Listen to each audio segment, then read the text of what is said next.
세상에 떠도는 기묘한 괴담들. 첫 번째 이야기, 일본에서의 식인 불곰에 관한 소름 끼치는 실화괴담. 산케베츠 식인 불곰 사건은 1915년 겨울 12월 9일부터 12월 14일까지 일본의 최북단에 위치한 홋카이도의 산케베츠 오쿠센사와에서 불곰이 수차례에 걸쳐 민가를 습격해 개척민 7명이 사망하고 3명이 중상을 입어 일본 역사상 최악의 수해 사건으로 일컬어집니다. 1915년 11월 초순의 어느 날 밤으로 돌아가 봅시다. 이케다가에 불곰이 처음 나타났는데 기르던 말이 놀라 날뛰었기 때문에 피해는 옥수수 몇 개에 그칩니다. 당시 개척이 시작된 지 얼마 안 된 곳이라 야생동물의 출몰은 놀라운 일이 아니었지만 집주인 토미조는 진흙에 새겨진 거대한 발자국의 크기에 불안함을 떨치지 못하지요. 다시 불곰이 나타납니다. 이번에도 별다른 피해는 없지만 토미조는 근처 마을에서 2명의 포수를 섭외합니다. 세 번째로 불곰이 나타납니다. 사격을 가했지만 곰은 달아나고 다음날 둘째 아들과 포수 2명과 함께 불곰의 발자국을 추격해 핏자국을 확인했지만 눈보라가 심해져 추격을 중지합니다. 오타가에 가장 사부로와 방 한 칸 얻어 살고 있던 오도 둘이서 강하류의 짐을 실어 나르기 위한 빈교를 만들기 위해 나섰으니 오타가에는 사부로의 아내인 마요와 아랫마을의 미키오만 남아 있었습니다.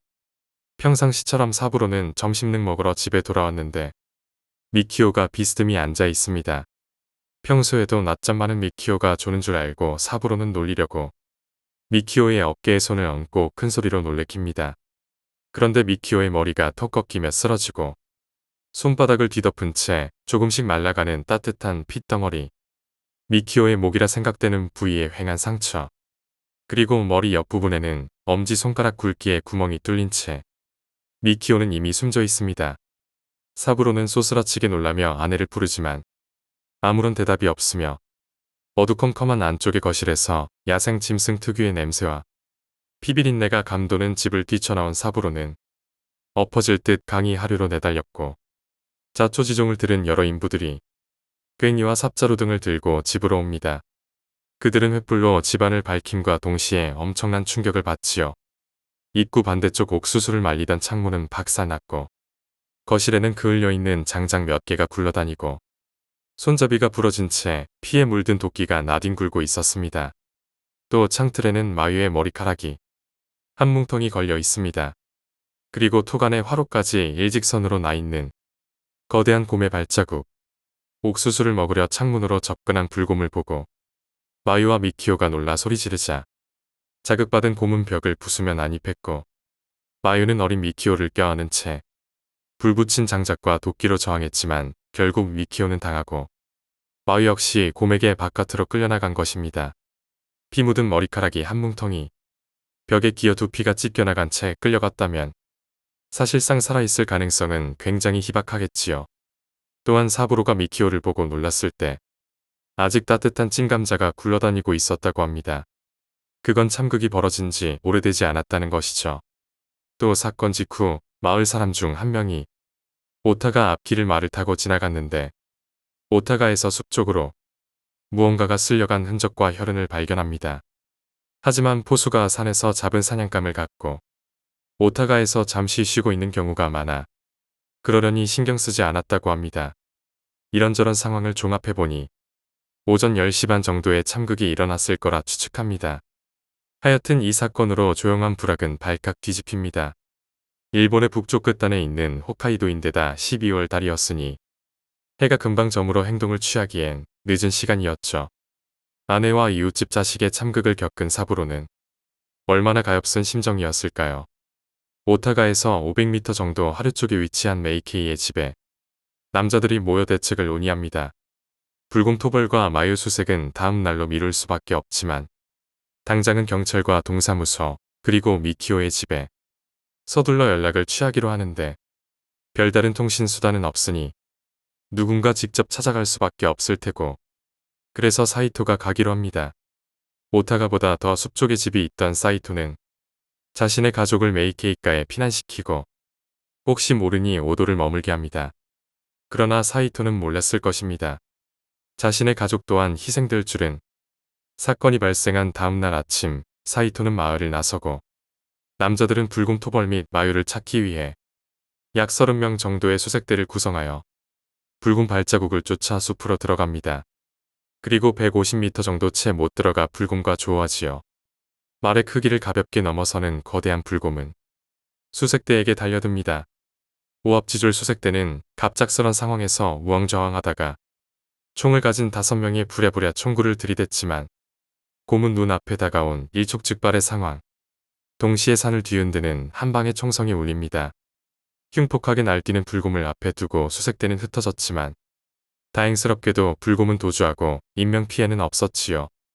추스리고 다시 주변을 수색하던 수색대는 나무 밑둥에서 잔가지가 몇 개 얹혀진 피에 물든 눈더미를 발견했고 파헤친 그들은 절망에 신음합니다. 검은 버선을 신은 포도색 각반이 감긴 무릎 아래만 남아있는 다리와 두개골 일부만 남겨진 그건 마유가 분명했기 때문이죠. 마유의 사체를 눈에 숨기려 한 것은 겨울날 보존식으로 삼기 위한 곰의 행동이었고 빼앗긴 먹이를 되찾으려는 불곰의 습성을 알고 있던 한 남자가 중얼댑니다. 인육의 맛을 알게 된 불곰은 다시 나타날게야. 수색대가 오타가로 도착할 즈음 날이 저문 밤 8시경입니다.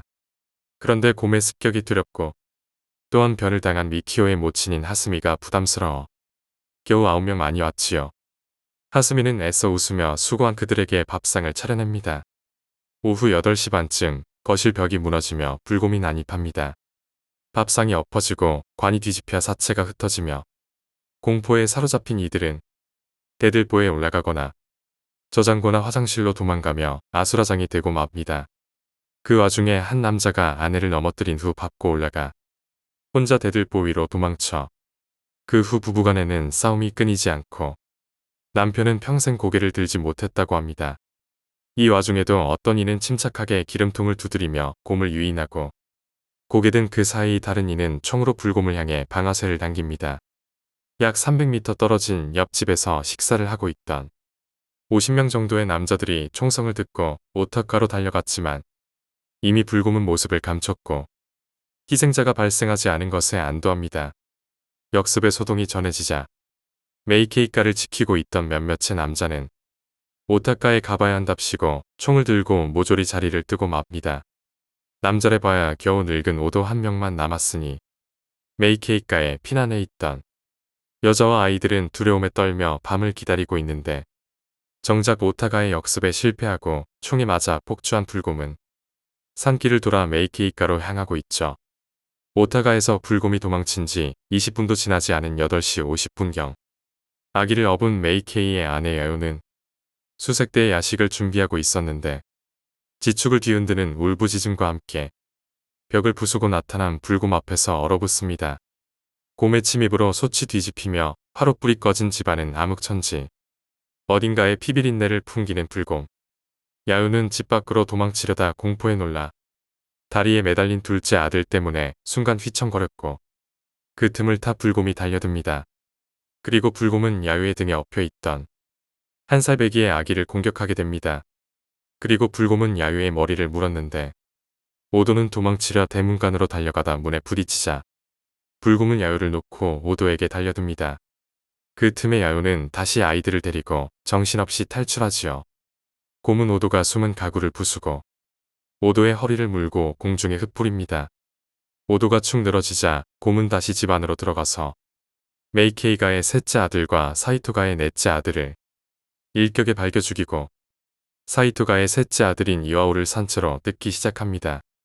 이 피비린내 나는 살육의 현장에서 자식이 숨 넘어가는 절명과 물어뜯기고 있는데 창고에 숨어있던 사이토의 아내는 과연 어땠을까요?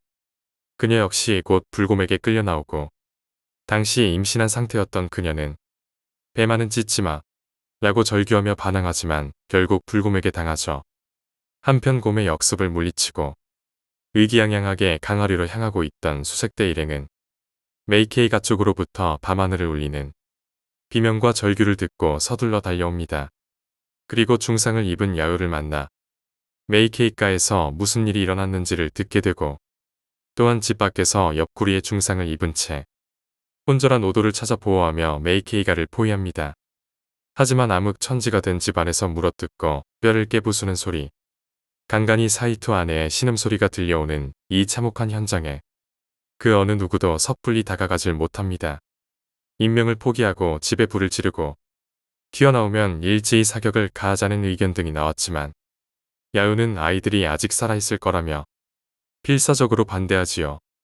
그래서 일행은 두 그룹으로 나눠 한쪽 10명은 입구에 총구를 겨눈 채 대기하고 나머지는 집 뒤쪽으로 조심스럽게 접근합니다.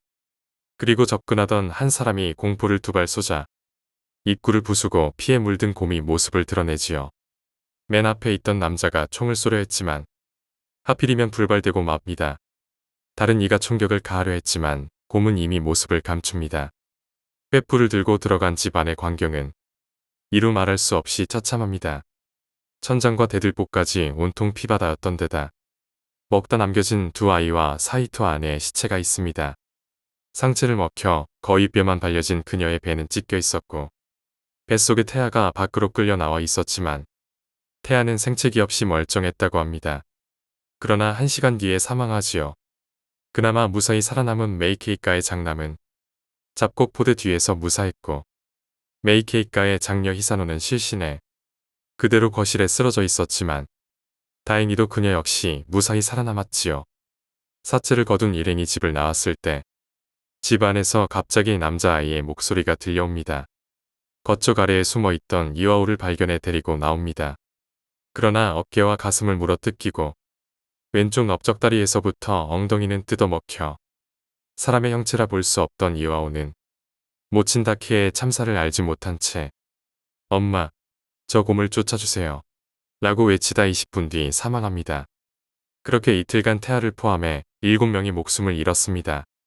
이처럼 곰의 습격으로 모든 주민이 집을 버리고 산케베츠 분교장으로 피난했으니 로쿠센사와는 인기척 없이 폐허가 되어버렸습니다.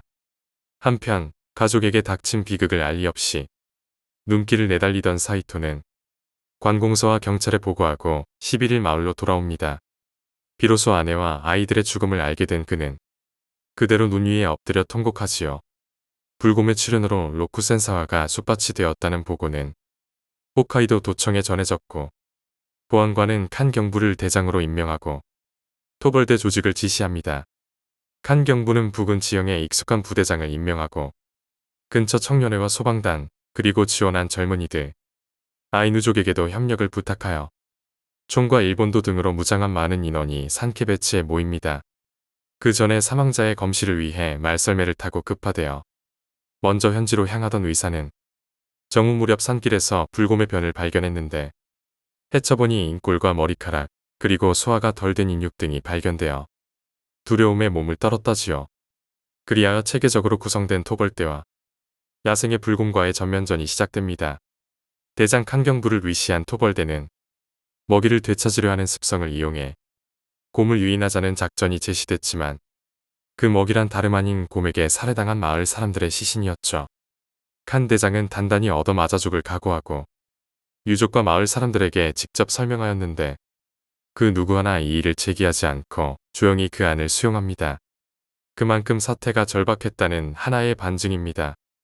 그래서 희생자의 사체를 미끼로 불곰을 잡는다는 전대미문의 작전이 발효합니다.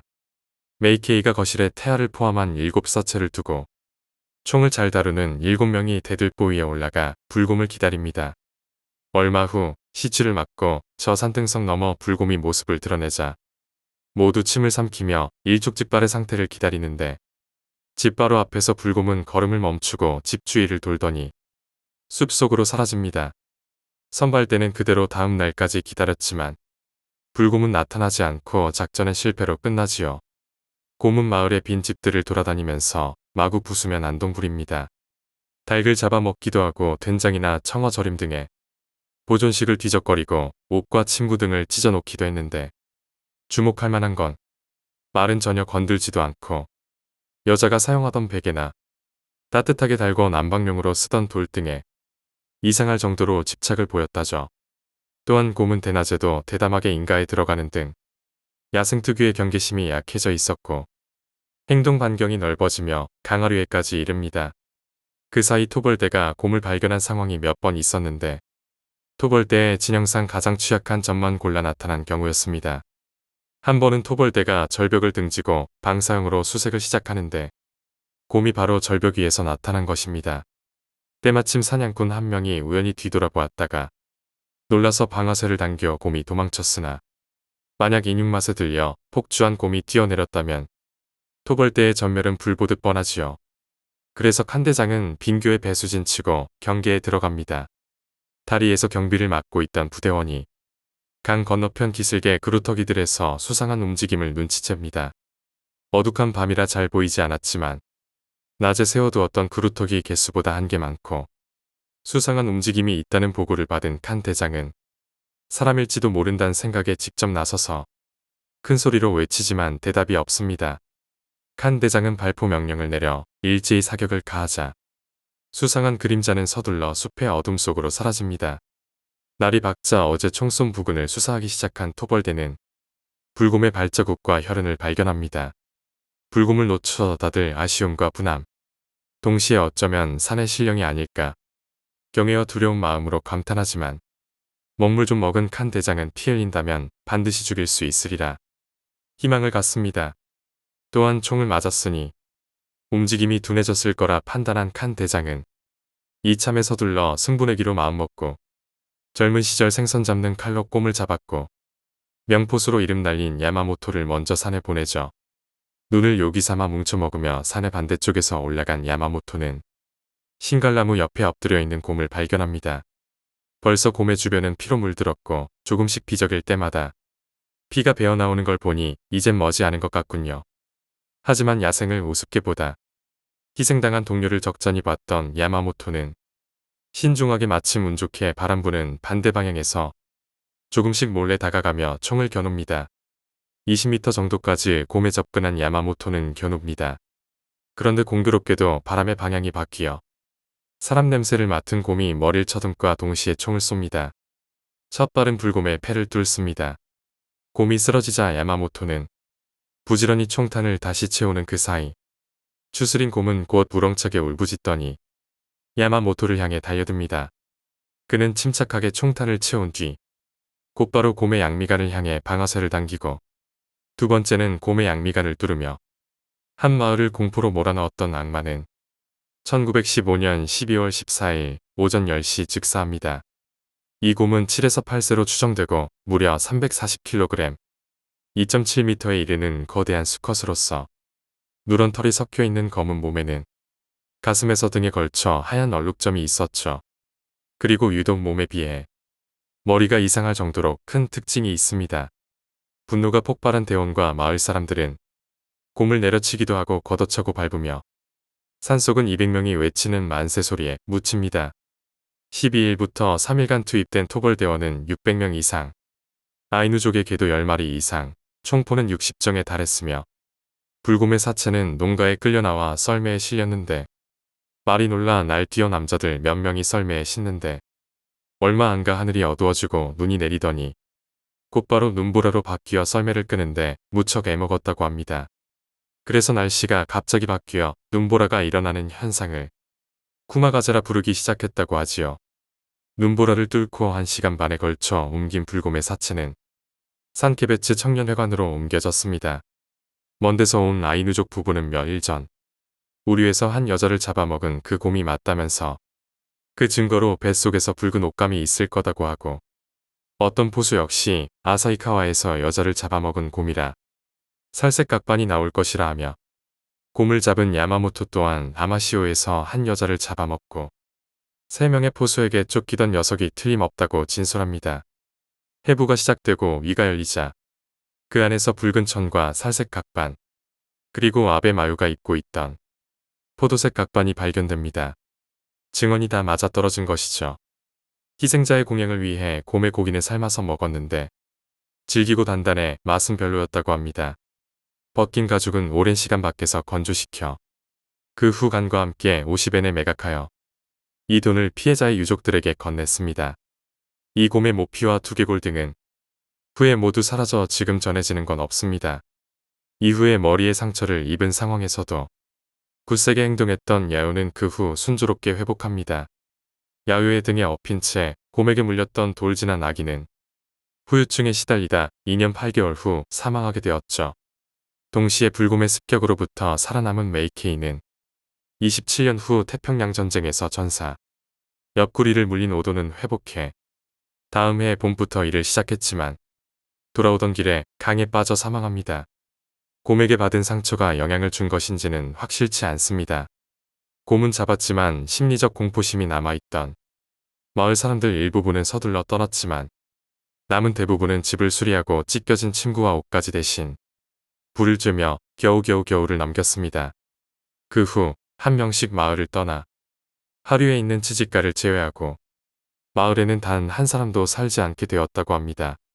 불곰을 잡은 야마모토는 그 후에도 포수로서 활약했고 1950년 92세로 세상을 떠났습니다. 그의 손자에 의하면 평생 동안 쓰러뜨린 불곰이 300마리를 넘겼다고 합니다. 사건 당시 7살이었던 산케베츠 촌장의 아들 오가와는 그 후 소문난 불곰 사냥꾼이 되었죠. 그 이유는 희생자 한 명당 10마리의 불곰을 잡겠다는 맹세에 따른 것으로 62년간에 걸쳐 102마리를 죽인 후 숨진 마을 사람들의 넋을 달래는 위령비를 건립했습니다. 또한 하루요시의 아들인 다카요시도 사냥꾼이 되어 아버지 하루요시도 쫓은 적이 있던 체중 500kg인 불곰 호카이타로를 8년에 걸친 추적 끝에 사살하기도 했습니다. 그리고 5년 뒤에는 다른 2명의 사냥꾼과 함께 체중 350kg이 나가는 케이코 쿠타로도 사살했습니다. 이 사건은 동면에 실패한 곰이 공복에 시달린 나머지 흉폭해져 일으킨 것이라 여겨졌으나 그 후 같은 케이스의 사건이 발생한 적 없으며 최근 들어 기존의 주장에서 많은 의문점이 발견되고 있죠. 일부에서는 이 사건을 에도시대 후기부터 시작된 무분별한 벌목과 메이지 이후부터 시작된 내륙부 개척으로 인해 야생동물과 인간의 활동 범위가 겹쳐진 결과로 보고 있습니다. 이 사건을 조사하고 기록해 보고서로 펴냈던 기무라는 참사로 번진 이유에 대해 분석하였죠. 최초에 상처 입혔던 곰을 그대로 방치해 둔 것과 평소 총을 다룰 일 없는 농민들의 총기 사용 미숙을 요인으로 그 외 불곰의 특수한 행동에 대해서 언급해봅니다. 불곰은 불을 두려워하지 않는다. 사건 발생 후 마을 사람들은 불로 곰을 쫓으려 했다. 일반적으로 야생동물은 불을 무서워한다라는 풍설에 의한 것인데 습격을 통해 볼 수 있는 것처럼 불곰은 등불이나 화롯불 등의 거부 반응을 보이지 않았다. 불곰은 집착심이 강하다. 옥수수를 몇 번이나 노렸던 점과 이전에도 여러 여성들을 잡아먹었던 불곰이 산케베츠에서도 여성의 옷가지 등에 이상하리 많지 집착심을 보인 점으로부터 확인할 수 있다. 또한 먹다 남긴 아베 마유의 사체를 눈 속에 숨겨두었던 것과 오타가에 몇 번이나 나타났던 점 등도 불곰의 특성에 의한 것이다. 한편으로 말은 전혀 피해를 입히지 않았다. 불곰은 도망치는 것을 쫓는다. 메이케이 야요 등이 구사일생할 수 있었던 건 불곰이 도망가는 오도의 신경을 빼앗겼기 때문이다. 이처럼 먹이를 먹고 있던 중이라도 도망치는 것을 반사적으로 쫓아가는 경향이 있다. 불곰 앞에서 죽은 척 해봐야 의미 없다. 메이케이가의 참극에서 기절한 상태였던 메이케이 히사노와 결과적으로 목숨을 잃긴 했지만 다케의 태아는 불곰에게 공격을 받지 않았다. 이건 불곰이 움직이지 않는 것을 공격하지 않는다는 의미가 아니라 그때 다른 먹을거리가 있었기 때문이라고 판단된다. 인육 맛을 본 동물은 위험하다. 일반적으로 곰은 사람을 두려워하고 가끔 사람을 공격하는 건 갑자기 인간과 조우했을 때 공포심에서 유발되는 것이라 알려져 있어 종이나 방울 소리를 내서 미리 사람의 존재를 인식시키면 안전하다는 게 일반적인 인식이지만 인간의 무력함을 이해하고 인육 맛을 본 곰은 일부러 인간만을 공격하게 된다. 그러한 곰에게 종을 울리는 건 위치를 확인시켜주는 꼴이 되어 오히려 위험할 뿐이다. 또한 불을 두려워하지 않는다. 집착심이 강하다. 움직이는 것을 쫓는다 등의 습성은 후에 발생한 이시카리 누마타 호로신 사건과 후쿠오카 대학교 파티 조난 사건을 일으킨 불곰들의 행동에서도 확인할 수 있다. 두 번째 이야기, 식인 가족. 소니빈, 그는 스코틀랜드 에든버러의 시골에서 1360년경에 태어났다. 원래 난폭한 성격의 게으름뱅이였던 소니는 일할 나이가 되자 지루한 일에 종사하는 것이 싫어 곧 가출하게 된다. 얼마 뒤에 자신과 성격이 비슷한 여성을 만나 그녀와 생애를 같이 하기로 결정하여 함께 살기로 했다. 그러나 두 사람이 살기로 한 신혼 살림집으로 선택한 것은 보통 살림집이 아니라 길이 1마일 이상이 되는 거대한 동굴 속이었다. 그 동굴의 입구는 갤러웨이 해안에 접해 있으며 썰물 때는 가늘고 긴 모래바닥이 마치 집의 정원같이 나타난다. 그리고 결혼한 몸이기는 해도 일할 생각이 조금도 없는 소니는 여행자를 습격하여 뺏은 금품으로 생활하려고 생각했다. 근처 마을로 이어지는 좁은 길을 골라 인적이 드문 곳에 매복하여 있다가 지나는 행인을 습격하는 계획이었다. 이미 이전부터 이런 생활을 하고 지내왔는지도 모르는 소니는 간단히 여행자를 덮쳤으며 잡히지 않으려고 반드시 희생자를 죽였다. 여행자의 소지품은 모두 동굴로 가지고 갔으나 소니가 이용하려고 생각한 것은 오직 현금만이었다. 보석이나 시계, 그리고 의류 등은 팔면 돈이 될 수는 있어도 그걸로 인해 꼬리가 잡힐 위험이 크다고 생각해 처분하지는 않았다. 그리고 희생자 가족과 당국에서도 조사가 실시되기도 했으나 소니들이 은폐한 천연 요새의 동굴은 끝내 적발되지 않았다. 사람을 죽여 인육을 먹고 있으려고는 누구나 상상하지 못할 일이었다. 이러한 덕분으로 소니 부부의 생활은 순조롭게 진행되자 천은 동굴 속에서 차례차례로 아이를 출산했다. 두 사람은 성욕도 대단히 왕성하여 남자 8명과 여자 6명을 낳고 더욱이 근친상간을 반복하여 남자 18명과 여자 14명을 얻었다. 최종적으로 이 일족은 48명의 대가족이 되었다. 식량 문제가 해결되었으므로 동굴 속에 넘쳐나는 노획물을 어떻게 해서라도 돈으로 바꾸어 보려고 생각했다. 생필품을 구입하기 위해 동네에 가서 조심하며 약간의 노획물을 팔기도 하고 물물 교환하기도 했으나 너무나 막대한 양의 노획물을 이와 같이 반복하면 쉽게 눈에 띄어 위험천만한 일이라고 판단하기에 이르렀다. 사실 몇 번 반복해서 작물 처리를 해보았으나 결과적으로 그렇게 생활해 도움이 되지 않는다는 것을 느끼게 되자 의심받아 정체가 탄로나는 것을 두려워해 다음부터는 노획물은 포기하기로 했다. 소니의 자식들은 동굴의 생활에 어떤 의심도 부족함 없이 건강하게 잘 자랐다. 빈가에서는 강도와 살인, 그리고 인육은 생활의 습관이며 살아가기 위해 필요한 직업이라고 인식했다. 드디어 빈가는 대식구를 형성하게 이르렀으나 아무런 교육도 받지 못하고 자란 탓에 원시적인 회화 정도밖에 되지 못했다고 하는 빈가 어린이들의 지식이라면 살인과 인육의 해체, 그리고 이런 것을 보존하는 가공기술 정도가 전부였다. 또 어린이들은 가족 이외의 인간이 식량으로서 살해되어도 조금도 의문으로 생각하지 않았다. 어느 정도 성장한 자식들은 유괴와 살인을 돕게 되어 점차로 일족의 가업 규모는 확대되어 갔다. 살인과 유괴의 기술은 오랫동안의 경험 속에 세련되어 가면서 동시에 빠르고 원활하게 실행되게끔 실력이 급속도로 향상 및 축적되어 갔다. 여행자를 집단으로 마치 고도의 훈련을 받은 군대의 조직과 같이 일사불란하게 움직이며 습격하여 살해하고 해체하여 순식간에 식용으로 가공했다. 이러한 기술 덕분에 50여 명의 가족이 줄기차게 먹어대도 일족이 기아로 직면한 적은 한 번도 없었다. 뿐만이 아니라 일족은 소금에 절였던 인육을 다 먹지 못해서 썩어서 버려야 하는 일까지도 있었다. 이렇게 많은 어린이와 젊은이가 동굴 주위를 맴돌면서도 누구나 기묘한 이 일가를 이상하게 의심하지 않거나 조사해 보려고 하지 않았나. 몇 명인가 그들의 존재를 이상하게 생각한 사람들이 그들의 소굴 근처로 접근한 사람이 있었다. 그러나 그들은 한결같이 무방비로 접근한 결과 살해되어 잡혀 먹혔다. 그러던 가운데 점차 행방불명자의 가족은 늘어났으며 당국도 범인 체포를 서두르게 되었다. 행방불명자의 발자취를 쫓는 수사 방법은 별로 진전이 없어 어려웠으며 죄 없는 사람들이 체포되거나 사형당하는 또 다른 비극을 낳는 결과를 불러오기도 했다. 빈가는 누구에게도 의심받지 않고 동굴 속에서 안전하고 평온하게 지내고 있었다. 몇 번이나 대대적인 수색이 진행되기도 했으나 누구나 천연 요새와 같은 동굴 속까지 수색하려는 생각은 하지 못했다. 매번 그러는 사이에 빈가의 수색은 지나쳐 버렸다. 그리고 단서를 잡지 못한 채 몇 년이 더 경과하게 되었다. 일족의 범행은 해가 지남에 따라 더욱 대담해지기 시작했다. 때에 따라서는 6명 이상의 남녀 단체 여행자를 그 이상의 인원을 동원하여 매복하고 있다가 습격했다. 그들이 목표를 정한 상대는 예외 없이 한순간에 생명을 잃었다. 그러나 그 가운데는 그들의 손에 벗어나 도망에 성공하여 생명을 구한 사람도 있지 않을까?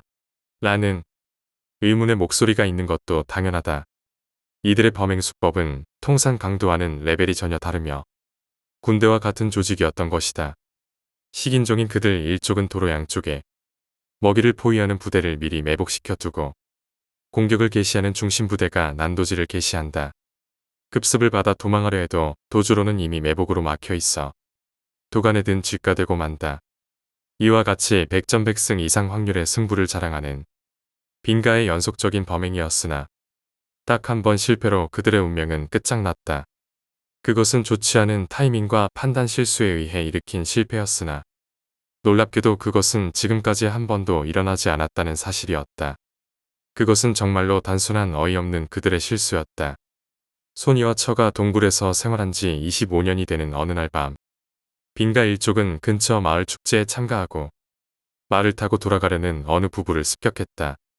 공격 부대가 먼저 여자를 잡고 다음에 남자를 말해서 끌어내리려 다투고 있는 사이 먼저의 공격 부대는 이미 잡은 여자를 발가 벗기고 그 장소에서 내장을 꺼내 인육을 해체하여 동굴로 돌아가려는 준비 중이었다. 눈 깜박할 사이에 일어났던 잔악행위를 목격한 남편은 패닉 상태에 빠져 방광난 상태로 정신없이 발버둥치기 시작했다. 엄청난 아수라장이라고 할까? 그의 저항으로 빈가에 몇 명이 쓰러졌다. 그리고 마침 이 사이에 같은 축제에서 돌아가는 20여 명의 집단이 이곳을 지나치게 되었다. 예상치 못하게 많은 사람들을 만나게 된 빈가는 불리한 상황으로 판단하여 공격을 중단하고 절단한 여자의 시체를 그대로 둔 채 황급히 동굴 속으로 돌아갔다. 이것이 빈가의 처음이자 마지막, 그리고 최대의 실패가 되었다. 빈가의 손에서 살아남아 성공한 사람은 기록상 이 남성이 유일했다. 그는 곧 글래스고의 최고 행정관에 안내되어 자신이 눈으로 보고 경험한 사건에 대해 설명했다. 그 설명에 장관은 충격을 받았다. 장관 자신이 오래전부터 추적해왔던 범인은 틀림없이 식인 집단이라는 것을 증명하고 있었다. 전대미문의 사태에 최고 행정관은 스코틀랜드 왕에게 직접 보고했다. 보고를 받은 스코틀랜드 왕은 사태의 중대성을 인식하여 400명의 무장군대와 다수의 수색견을 동반하고 갤로웨이 지역으로 직접 출동했다. 그렇게 해서 스코틀랜드 왕과 장교, 그리고 수행원 일동과 피해 지역의 민간인에 의한 역사상 그 예가 없는 대규모의 식인 범인 집단 색출이 개시되었다. 수색대는 처음 갤로웨이 지방과 해안 지역 전체를 조사했으나 아무런 단서를 발견하지 못했었다. 그러나 수색견을 데리고 해안을 수색하던 대원이 침수된 동굴 근처를 지나려 하고 있을 때 개가 무언가 냄새를 맡아 으르렁거리기 시작했다. 드디어 개는 점점 격렬하게 짖어대면서 침수된 어두운 동굴 속으로 달려 들어가 버렸다. 개의 반응이 보통이 아니라는 것을 느낀 수색대원은 직감적으로 여기가 틀림없다 라고 확신했다. 이때 개를 쫓아 혼자 들어가게 되면 식인 집단과 조우하게 될 것을 염려한 그는 대원들을 불러 모았다. 동굴 입구로 집합하게 한 수색부대는 횃불을 준비하여 동굴의 좁은 통로를 따라 이리저리 미로와 같은 길을 조심스럽게 나아갔다. 그리고 드디어 식인 일족이 사는 동굴 제일 깊은 곳에 자리 잡은 그들의 거처에 도착했다. 그곳에는 상상을 초월하는 무서운 살풍경이 눈앞에 펼쳐졌다. 동굴벽에는 절단된 인간의 손발과 동체, 남성과 여성의 고기 덩어리가 마치 푸주간을 연상하게 할 정도로 여기저기 엄청난 양의 인육이 걸려 있었다. 조금 떨어진 장소에는 귀금속과 의류들이 아무렇게나 쌓여 있었다. 그리고 바로 옆에 한 구멍에서는 25년간 대가족이 식량으로 인육을 먹고 버린 백고화된 엄청난 수량의 뼈들이 흩어져 있었다. 수색대 일동이 동굴 속으로 진입해서 들어갔을 때는 빈가 전원이 동굴에 있었다. 놀랍게도 이 25년간의 일족의 인원은 48명으로 불어 있었다. 처음에 빈가는 도망가려고 저항하며 싸울 태세를 보이기도 했으나 아무리 흉악범죄 집단이라 해도 400여 명 이상의 군세를 상대로는 이길 수는 없으며, 그리고 동굴 입구는 이미 무장한 군대에 의해 봉쇄되어 도망갈 길을 잃은 그들은 일망타진되었다. 오랫동안에 걸쳐 살인을 일삼으며 게다가 인육을 주식으로 하며 살아온 동굴 속의 증거를 보고 손이빈 일족에 대해 사람들은 증오에 불타고 보복을 외쳤다. 손이와 처 두 사람을 제외하고 남자 25명과 여자 21명은 모두가 동굴 속에서 태어나서 자라 어려서부터 인육을 먹으며 상간을 반복하여 아이를 낳아 강도와 살인을 생활 습관으로 키워왔다. 그들은 일족의 잘못을 사과하기는커녕 죄의식에 대한 감각이 전혀 없었다. 저주받은 식인 일족에게 누구 한 사람 동정하지 않았으며 빈가에서 저지른 죄는 사법의 판단 한계를 초월하는 극악무도한 악마의 소행으로 재판의 가치도 없다고 결론지어졌다. 단독적인 판결에 의해 빈가는 젖먹이던 어린이던 남녀노소를 불문하고 전원 극형으로 처벌해야 한다며 사형을 선고했다. 다음날 곧 전원에게 능지처참형이 집행되었다. 그들이 희생자를 난도질한 것과 같이 팔과 다리를 절단하고 난도질되었다. 여자들은 그들이 죽어가는 모습을 보면서 전원 화형에 처해졌다. 그리고 죽음을 앞에 둔 그들 일족 가운데 누구 한 사람 죄를 뉘우치는 기색은 결코 없었다.